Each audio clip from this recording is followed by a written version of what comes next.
അപ്പോൾ നമ്മളിന്ന് ഉണ്ടാക്കാൻ പോകുന്നത് ഒരു ബദാം മിൽക്ക് സർബത്താണ്.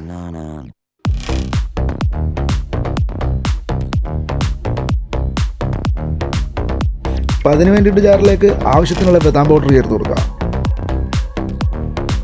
പാലൊഴിച്ചു കൊടുക്കുക, വെള്ളം ഒഴിച്ചു കൊടുക്കുക, ഐസ് ഇട്ട് കൊടുക്കുക, നിറനിൻ്റെ സർബത്ത് ഒഴിച്ചു കൊടുക്കുക.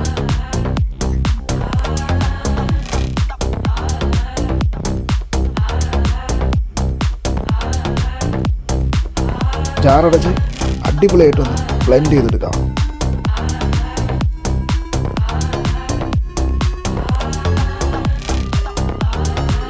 ഗ്ലാസ്സിലേക്ക് പകർത്താം.